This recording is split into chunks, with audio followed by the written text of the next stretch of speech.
Sandra Pita, buen día, ¿cómo estás? Buenos días, ¿qué tal?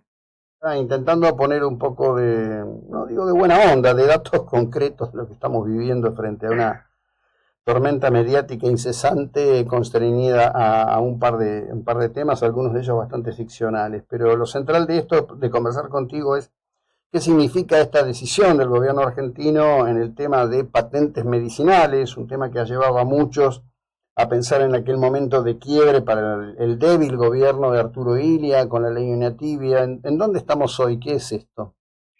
No, esto y es positivo.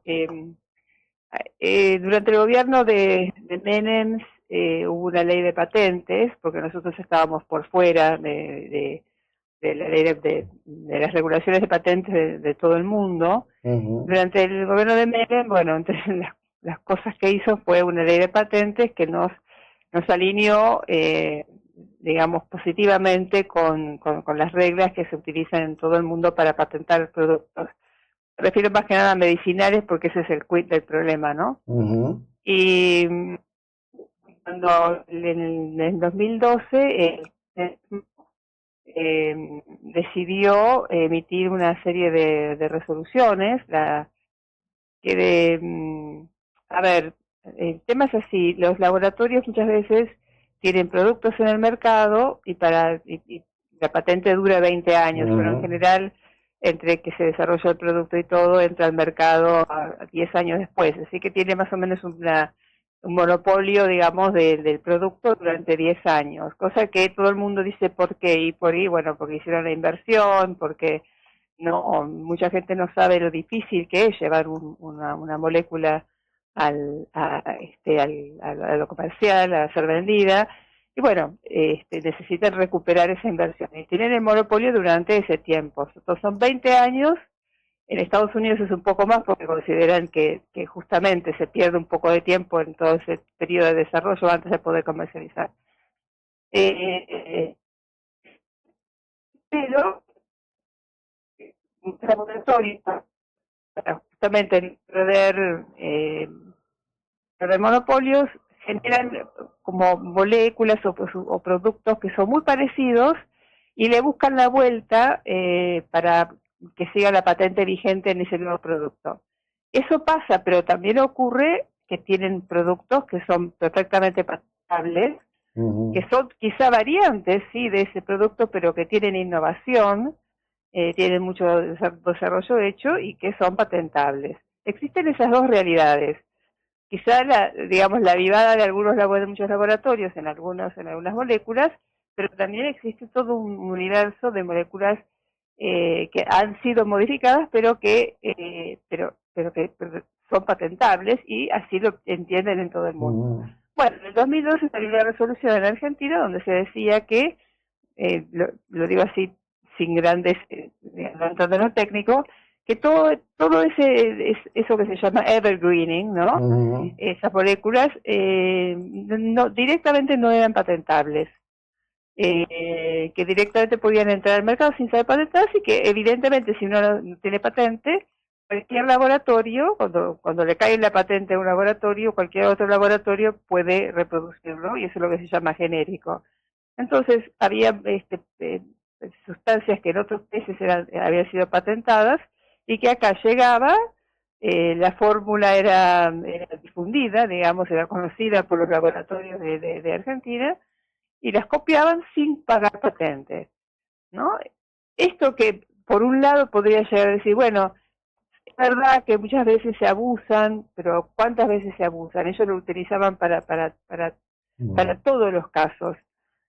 Y eso, el resultado fue que nos quedamos afuera, digamos, de ese mundo de patentes, y que los laboratorios nacionales aprovecharon y lo copiaban. Y supuestamente lo copiaban y lo cobraban menos. Pero Ujú. te puedo asegurar que lo Ujú. cobraban menos 6 meses.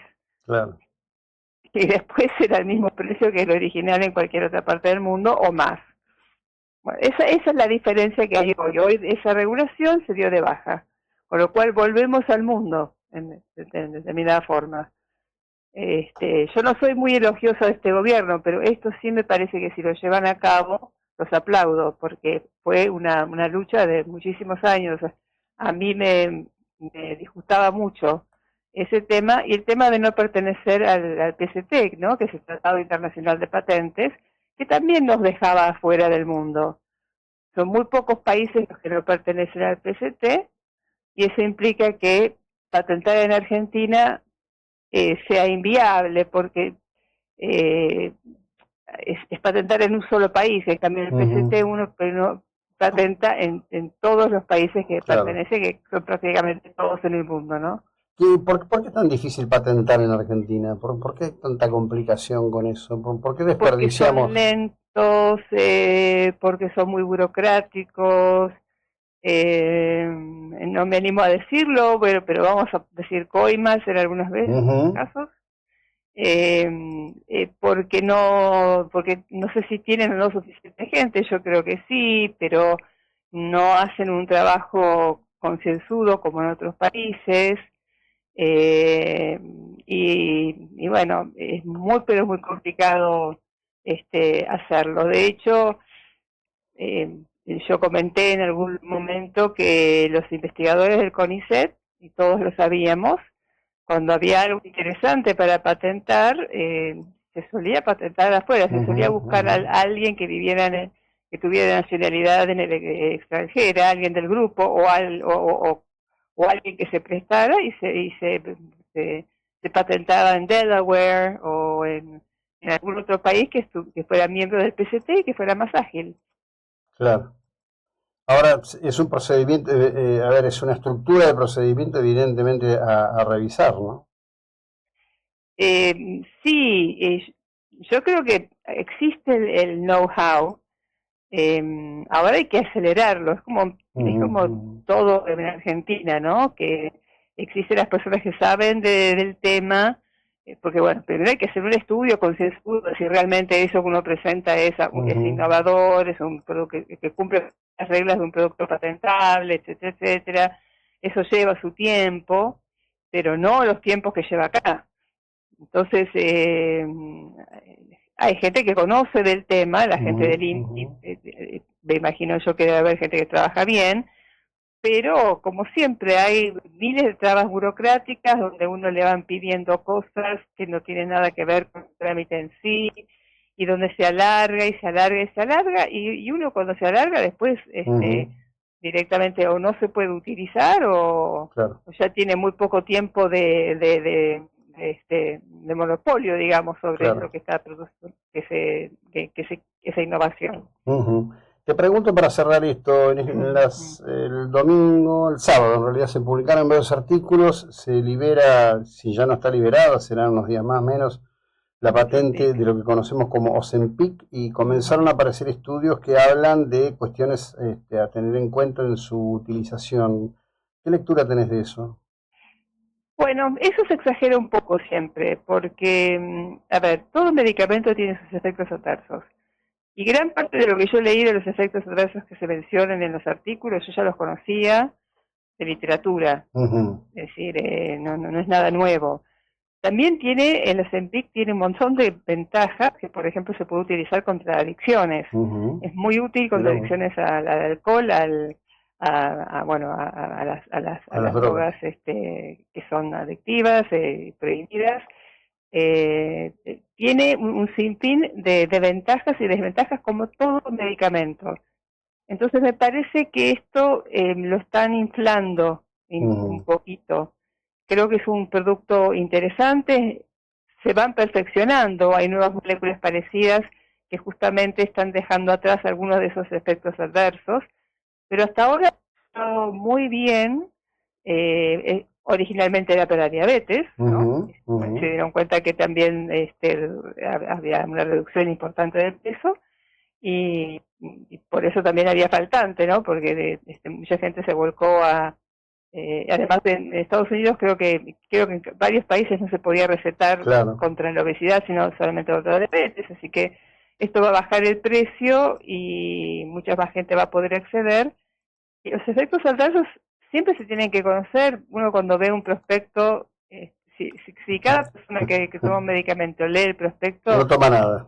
No toma nada. En este caso hay complicaciones, en algunos casos no son bastante importantes, pero también depende del individuo que lo tome, como todo medicamento, ¿no? Claro, claro.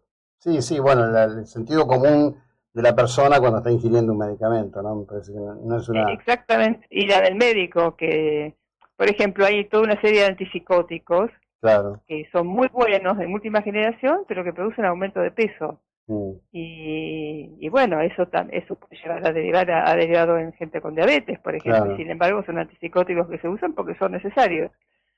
Ahora, no estaban escondidos, porque también existe toda esta cosa que ocurre, pero no es tan frecuente, de que el laboratorio escondió los efectos adversos. Y no ocurre tanto como se piensa. Está en la literatura.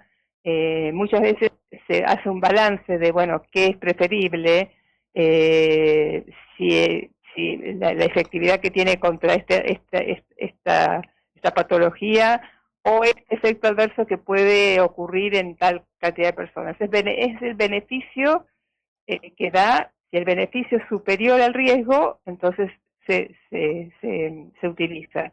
Es la regla número 1 de la farmacia, ¿no? Claro. Los productos farmacéuticos. Y la gente piensa que todo tiene que ser inocuo, y no, si realmente es algo peligroso, se saca del mercado, obviamente. Sí, bueno, inocuo no existe, en la medida que estamos introduciendo a nuestro organismo ten en algo... cuenta también que como ha sido utilizado tanto, los efectos adversos han aparecido con más frecuencia, claro. porque en el mundo hay mucha farmacovigilancia. Otros productos que son menos utilizados, quizá no aparecen esos efectos adversos. Acá todo el mundo se ha enganchado con el Ozempic, y bueno, han aparecido. Sí, sin duda. Y eso se va vigilando, ¿no? Claro.